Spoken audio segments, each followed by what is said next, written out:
आज आपण एका मोठ्या वैश्विक नाट्यावर चर्चा करणार आहोत. हो. याची सुरुवात होते छळ सहन करणाऱ्या काही लोकांच्या प्रार्थनांपासनं हं. आणि त्याचा शेवट होतो संपूर्ण सृष्टीच्या शुद्धीकरणात. हो.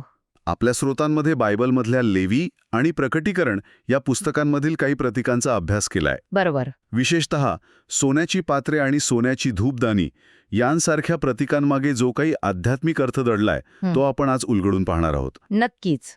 आणि या प्रवासात प्रार्थना कशा प्रकारे न्यायाचं शस्त्र बनतात हे पाहणं मला वाटतं खूपच रंजक ठरेल. चला तर मग या विषयात जरा खोलात शिरूया. आजची चर्चा खरंच खूप आकर्षक आहे, कारण ती जुन्या करारातील एका महत्वाच्या विधीला, म्हणजे प्रायश्चित्ताच्या दिवसाला, थेट नव्या करारातील जगाच्या अंताच्या भविष्यवाणीशी जोडते. अच्छा, म्हणजे आपण ह्या दोन गोष्टींना जोडणार आहोत. हो. अनेकदा आपण ह्या गोष्टी वेगवेगळ्या वाचतो, पण आज आपण त्यांना एकत्र विणणार आहोत.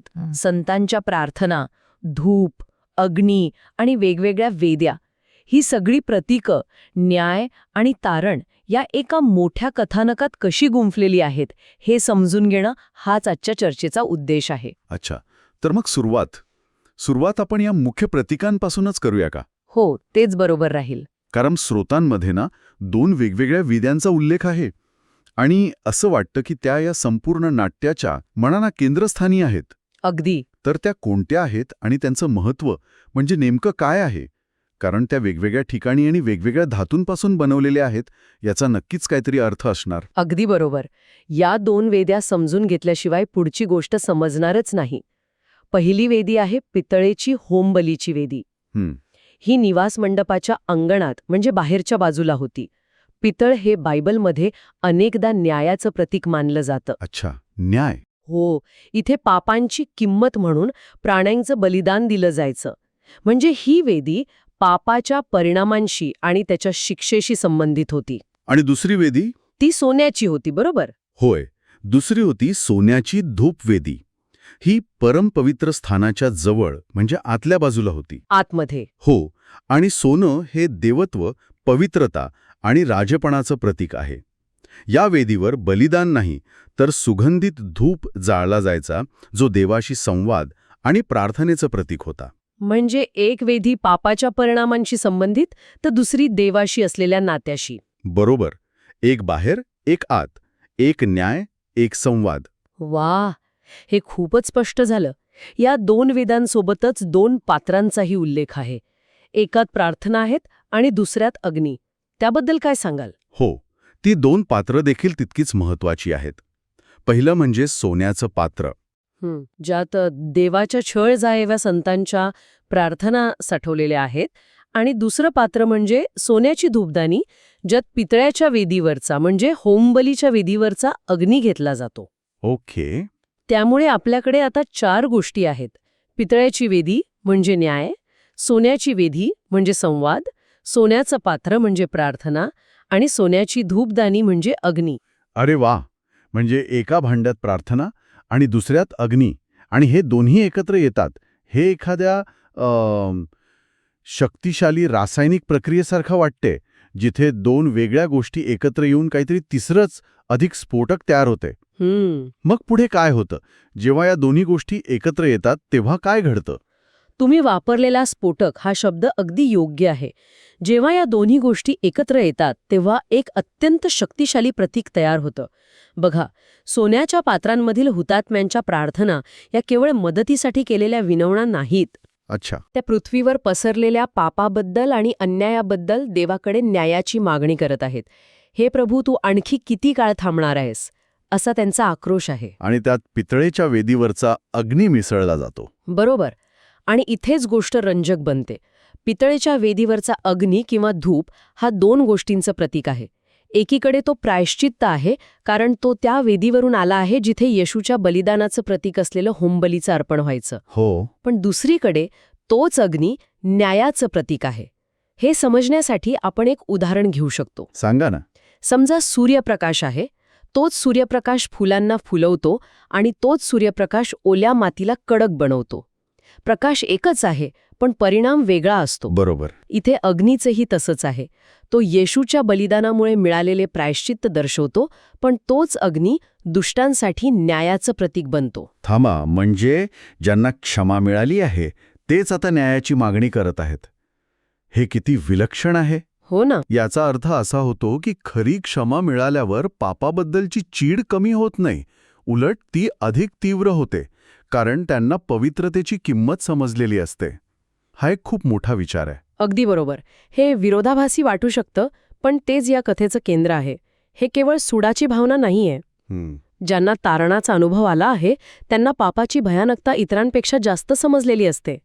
त्यामुळेच ते प्रार्थना करतात की या पापाचा शेवट व्हावा आणि देवाच्या न्यायाचे राज्य पृथ्वीवर स्थापित व्हावे. त्यांची प्रार्थना वैयक्तिक नाही तर वैश्विक न्यायासाठी आहे. पण मला एक गोष्ट थोडी खटकतीये. स्रोत सांगतात की फक्त आज्ञा पाळणारेच न्यायाची मागणी करू शकतात. हे थोडं विचित्र नाही का? म्हणजे न्यायाची मागणी करण्याचा अधिकार तर कोणालाही असायला हवा नाही का? यात ही अटका असावी. हा खूप महत्वाचा प्रश्न आहे. यामागे आज्ञांची सत्यता सिद्ध करणे ही एक गहन संकल्पना आहे. अच्छा. स्रोतांनुसार सैतानाचा देवावर सुरुवातीपासून एक आरोप आहे की देवाच्या आज्ञा कठोर आहेत आणि त्या पाळणं मानवांसाठी अशक्य आहेत. तो म्हणतो, तुमचे नियम अव्यवहार्य आहेत. अच्छा, म्हणजे हा देवाच्या चारित्र्यावरच एक प्रकारचा हल्ला आहे. अगदी तसंच. पण जेव्हा काही लोक छळ सहन करून अगदी मृत्यू पत्करूनही देवाच्या आज्ञा पाळतात, तेव्हा ते त्यांच्या कृतीतून सैतानाचा हा आरोप खोटा ठरवतात. ते सिद्ध करतात की देवावर प्रेम असेल तर त्याच्या आज्ञा पाळल्या जाऊ शकतात. यासाठीच हुतात्म्यांची एक निश्चित संख्या पूर्ण होणं आवश्यक आहे. त्यांचं बलिदान हे केवळ एक दुःखद घटना नाही, तर ते देवाच्या न्यायासाठी एक वैश्विक पुरावा ठरतं. म्हणजे देवाचा न्याय सिद्ध होण्यासाठी मानवी बलिदानाचा पुरावा आवश्यक आहे असं स्रोत सुचवत आहेत. पण देव तर सर्वशक्तिमान आहे. त्याला स्वतःचा न्याय सिद्ध करण्यासाठी अशा पुराव्याची गरज का पडावी? हा मुद्दा थोडा अधिक स्पष्ट कराल का? उत्तम प्रश्न.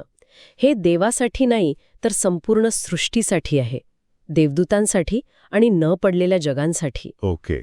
देवाला आपला न्याय सिद्ध करण्याची गरज नाही, पण त्याचा न्याय हा केवळ शक्तीवर आधारित नाही, तर तो नैतिकतेवर आणि सत्यावर आधारित आहे. हे संपूर्ण विश्वाला दिसावं यासाठी हे आवश्यक आहे. आलं लक्षात. जेव्हा हुतात्मे स्वतःच्या जीवनाने हे सिद्ध करतात की देवाच्या आज्ञा न्याय्य आहेत, तेव्हा दुष्टांचा न्याय करण्यासाठी देवाला एक निस्संदिग्ध नैतिक आधार मिळतो. मग कोणीही देवाच्या न्यायावर बोट ठेवू शकत नाही. आणि जेव्हा ही निश्चित संख्या पूर्ण होते, तेव्हाच त्यांच्या प्रार्थनांचं उत्तर दिलं जातं. ठीक आहे, तर मग ही प्रक्रिया सुरू कशी होते? या घटनांचा क्रम कसा आहे? स्रोतांनुसार याची सुरुवात कोकरा 7वी मोहर उघडतो तेव्हा होते. हो, क्रम अतिशय महत्वाचा आहे आणि तो टप्प्याटप्प्याने उलगडतो. जेव्हा कोकरा म्हणजेच येशू 7वी मोहर उघडतो, तेव्हा एक विलक्षण गोष्ट घडते. काय? स्वर्गात अर्धा तास शांतता पसरते. स्वर्गात अर्धा तास? हे ऐकायला साधं वाटतं, पण कल्पना करा, जिथे सतत देवाची स्तुती आणि गायन चालू असतं तिथे संपूर्ण शांतता. या शांततेत किती वजन असेल? तर त्याबद्दल काही अधिक विश्लेषण आहे का? नक्कीच.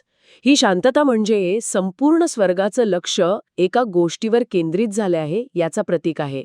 आणि ती गोष्ट म्हणजे सोन्याच्या धूपवेधीसमोर होणारा धूपार्पण विधी. अच्छा. अब्जावधी देवदूतांच्या स्तुतीपेक्षाही देवासाठी त्याच्या दुःख भोगणाऱ्या मुलांच्या प्रार्थना अधिक महत्वाच्या आहेत हे यातून दिसतं. या शांततेत त्या प्रार्थनांना, त्या आक्रोशाला स्वर्गात केंद्रस्थान मिळतं. हा न्यायाच्या प्रक्रियेच्या प्रारंभाचा संकेत आहे. आणि या शांततेनंतर करण्यांचा आवाज येतो, बरोबर? होय. पहिले ते 6 करणे वाजवण्याच्या काळात स्वर्गीय पवित्र स्थान प्रार्थनेच्या धुपाने भरून जातं. हा तो काळ आहे ज्यात 1,44,000 लोकांना चिन्हांकित केलं जातं. चिन्हांकित करणे म्हणजे? चिन्हांकित करणे म्हणजे त्यांना देवाच्या संरक्षणाची मोहर लावली जाते, जेणेकरून येणाऱ्या पिढ्यांपासून त्यांचं रक्षण होईल. या संपूर्ण काळात प्रार्थनेचा सुगंध स्वर्गात जमा होत राहतो. आणि अखेरीस जेव्हा 7वा करणा वाजतो, तेव्हा तो एक निर्णायक क्षण असतो. हुतात्म्यांची निश्चित संख्या पूर्ण होते. या क्षणी पहिलं पुनरुत्थान होतं आणि महान प्रायश्चित्ताचा दिवस सुरू होतो. एक मिनिट, आपण महान प्रायश्चित्ताचा दिवस असा उल्लेख केला. आपल्या स्रोतांनुसार जुन्या करारात या दिवसाचं काय महत्त्व होतं हे थोडं सोप्या भाषेत सांगाल का? म्हणजे या भविष्यवाणीतील त्याचा अर्थ समजायला मदत होईल. नक्कीच. जुन्या करारात योम किप्पूर किंवा प्रायश्चित्ताचा दिवस हा वर्षातला सर्वात पवित्र दिवस होता. अच्छा. या दिवशी मुख्य याजक संपूर्ण इस्रायल राष्ट्राच्या पापांसाठी प्रायश्चित्त करायचा. तो आधी स्वतःसाठी आणि मग लोकांच्या पापांसाठी बलिदान द्यायचा आणि निवास मंडपाचं शुद्धीकरण करायचा. ही एक वार्षिक रिसेट प्रक्रिया होती म्हणाना. ओके. नव्या करारानुसार प्रकटीकरणातील महान प्रायश्चित्ताचा दिवस हा त्या वार्षिक विधीची वैश्विक आणि अंतिम आवृत्ती आहे. इथे येशू मुख्य याजक म्हणून संपूर्ण सृष्टीचं पापापासून शुद्धीकरण करतात. तर या महान प्रायश्चित्ताच्या प्रक्रियेत नेमकं काय होतं? ही प्रक्रिया फक्त पृथ्वीवर घडते की स्वर्गातही काहीतरी घडत असतं? यात एकाच वेळी 2 ठिकाणी प्रक्रिया घडते आणि हे समजणं खूप महत्वाचं आहे. अच्छा. पहिली आणि सर्वात महत्वाची प्रक्रिया स्वर्गात घडते. येशू मुख्य याजक म्हणून स्वर्गीय पवित्र स्थानाचं पापापासून शुद्धीकरण सुरू करतात. आता तुम्ही म्हणाल स्वर्गात पाप कसं? हो, तोच प्रश्न होता माझा. तर हे केवळ मनुष्याच्या पापाचं शुद्धीकरण नाही. सैतानाच्या बंडखोरीमुळे आणि त्याने देवावर केलेल्या आरोपांमुळे स्वर्गात जी एक प्रकारची अशुद्धता किंवा संघर्ष निर्माण झाला होता त्याचं हे शुद्धीकरण आहे.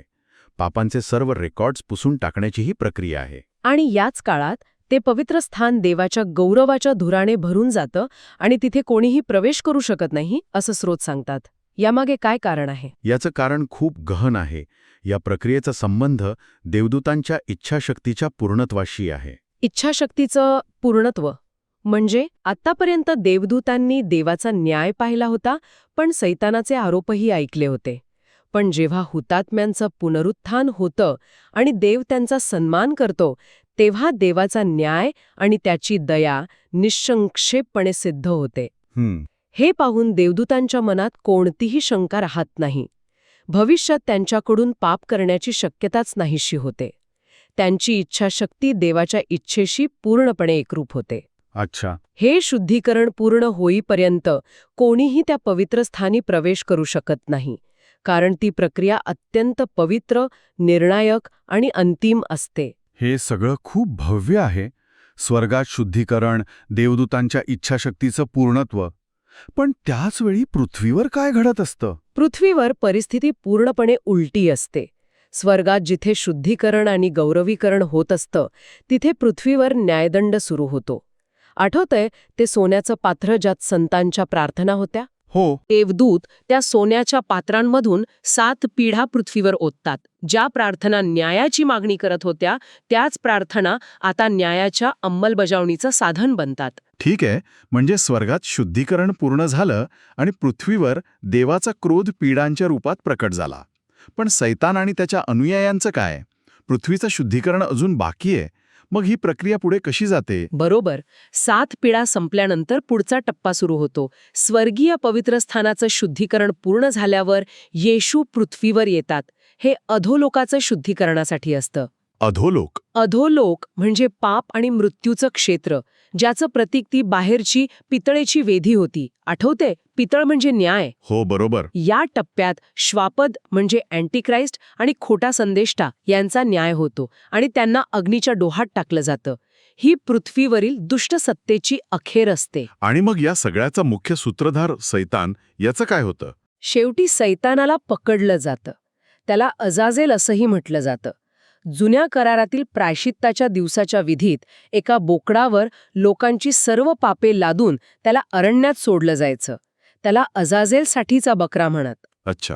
त्याचप्रमाणे सर्व पापांचा अंतिम भार सैतानावर टाकून त्याला 1000 वर्षांसाठी अथांग डोहात बंदी केलं जातं. याने संपूर्ण सृष्टीच्या प्रायश्चित्ताची प्रक्रिया पूर्ण होते. स्वर्ग शुद्ध, पृथ्वी शुद्ध आणि पापाचा स्रोत बंदिवान. तर मग या सगळ्याचा सार काय? आपल्याला यातून काय समजून घ्यायचं आहे? दुःख भोगणाऱ्या संतांच्या प्रार्थना केवळ वेदनेचे किंचाळे नसून त्या वैश्विक न्यायासाठी एक उत्प्रेरक आहेत. एक शक्तिशाली इंधन आहेत, ज्याचा शेवट सृष्टीच्या अंतिम शुद्धीकरणात होतो. हे खूपच शक्तिशाली चित्र आहे. अगदी बरोबर. आणि जाता जाता एक विचार करण्यासारखा मुद्दा.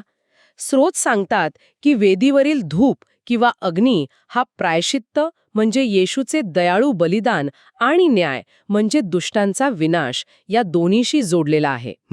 यातून एक महत्वाचा प्रश्न निर्माण होतो या वैश्विक योजनेत दया आणि न्याय हे एकाच नाण्याच्या दोन बाजू आहेत का? त्या मुळातच एकमेकांपासून वेगळ्या केल्या जाऊ शकत नाहीत का? म्हणजे खरी दया तेव्हाच शक्य आहे का जेव्हा अन्यायाला अंतिम शिक्षा मिळते? यावर नक्कीच विचार करायला हवा.